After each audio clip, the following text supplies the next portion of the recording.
परक्युटेनियस ट्रॅकिओस्टोमी. तर परक्युटेनियस म्हणजे skin through केलेली, मग बाकी लोक कुठून करतात.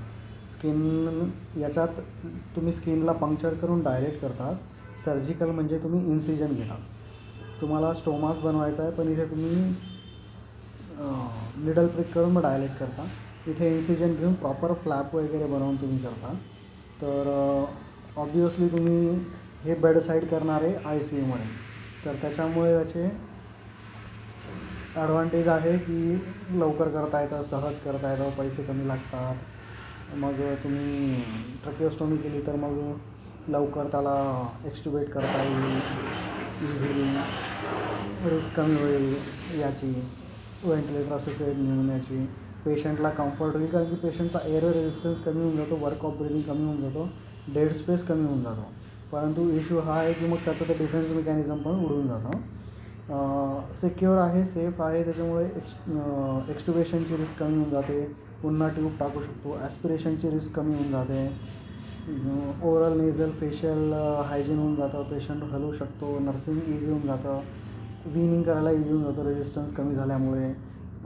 कमी वेळ लागतो सर्जिकलपेक्षा. क्रिटिकल पेशंटला कुठे तू OTमध्ये घेऊन जाणार आहे. तर इंडिकेशन काय आहे, तर इमर्जन्सी म्हणून बंद झालं. इमर्जन्सी इंडिकेशन फार रेअर आहेत. पूर्वी इमर्जन्सी म्हणून करावं लागायचं. मोस्ट कॉमन आता आहे की प्रोलॉंग मेकॅनिकल व्हेंटिलेशन, 7 दिवसापेक्षा जास्त व्हेंटिलेट करावं लागलं. ॲक्च्युली ही टाईम फिक्स नाही आहे. कोणी अर्ली, लेट अशा काय काय फिगर्स आहेत. 3 हफ्तेच्या आत अर्ली आहे, परंतु आता हळूहळू ते दिवस कमी होत चालले. तर इव्हन 2 ते 3 दिवसात पण कमी करू शकतो तू, जर तुला वाटतं आहे की लॉंग टर्म इंट्युबेशन लागणार आहे. तर प्रोटेक्ट करतं ॲस्पिरेशनच्या अगेन्स्ट, कारण की लॅरिंग्स किंवा अप्पर एअरवे कोलॅप्सिबल असेल, तिथे काही एडेमा असेल तर बेटर तू खाली स्टोमा बनव.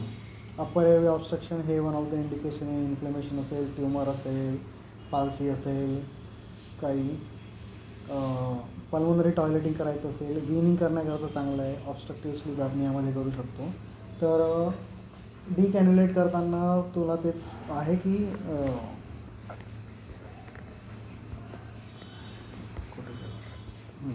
डिकॅन्युलेट करताना तो एक्स्टुबेशनचे क्रायटेरिया तर असलेच पाहिजे आणि एअरवेचे पण क्रायटेरिया असले पाहिजे, नाहीतर त्याचं जे याच्यात चाललं जाईल, ट्रॅकिओस्टोमी ट्यूबमध्ये चाललं जाईल. आणि जर तू त्याला ट्रॅकिओस्टोमीवर डिस्चार्ज करायचं तर नॉन कफ द्यायची, कारण की कफ दिली आणि ट्यूब ब्लॉक झाली तर टोटल ऑक्लुजन होऊन जाईल. तर कॉन्ट्राइंडिकेशन आहे टायमिंग दिलं जाणे, पण हे व्हेरिएबल आहे. कॉन्ट्राइंडिकेशन पीडियाट्रिकमध्ये रिस्की आहे, फ्रायबल असतं आणि स्पाझममध्ये जाऊ शकतात. मेन आहे की तुम्ही जेव्हा ट्रॅकिओस्टोमी कराल तेव्हा तुम्हाला एअरवे सिक्युअर करण्यासाठी काहीतरी चान्स हवा. म्हणून डिफिकल्ट एअरवे असेल तर कॉन्ट्राइंडिकेटेड असू शकेल ते. नेकमध्ये काही डिस्टॉर्शन आहे किंवा ब्लिडिंग, सर्जरी रिलेटेड झालं आहे, डिफिकल्ट सर्जिकल एअरवेचे इंडिकेशन झाले. आणि प्रोसिजरमध्ये तुम्हाला काय करायचं आहे की जी ट्यूब आहे ती अंडर फायबर ऑप्टिक विड्रॉ करून ठेवायची वोकल कॉर्डपर्यंत. हा तुमचा ऑलरेडी इंट्युबेटेड पेशंटसाठी करताय ना तुम्ही, त्याच्यामुळे हा एअरवे सुटला नाही पाहिजे, नंतर आणखी प्रॉब्लेम होऊन जाईल. स्पेशली अप्पर एअरवेमध्ये काही प्रॉब्लेम आहे, डिफिकल्ट इंट्युबेशन आहे, तर फायबर ऑप्टिकच्या गायडन्स खाली तुमचा तो कफ राहिला पाहिजे. टेक्निक्स भरपूर सारे आहेत, परंतु सगळ्यांचं सक्सेस रेट सेम आहे. एवढी काही ट्रॅकिओस्टोमी डिफिकल्ट नाही आहे, त्याच्यामुळे एवढं काही विशेष काही नाही. तर ट्यूब्स आहेत, कफ्ट आहेत, अनकफ्ट आहेत, सिंगल कॅन्युला, डबल कॅन्युला आहे. डबल कॅन्युलामध्ये फायदा आहे की बाबा एक काढली दुसरी तिथेच राहते, तर धुवून मग ती टाकता येते. असं फेनेस्ट्रेशन असतं. फेनेस्ट्रेशनमुळे मग काय दोन्ही ठिकाणावरून तो एअर घेऊ शकतो आणि बोलायला पण त्याला इझी पडतं. इन्व्हेस्टिगेशन कुठल्याही सर्जिकल प्रोसिजरसाठी लागणारे प्रिपरेशन हेच एक मेन आहे.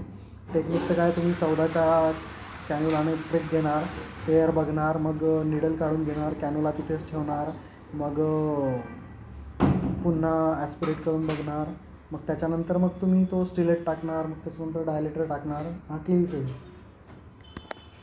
मग डायलेट करणार,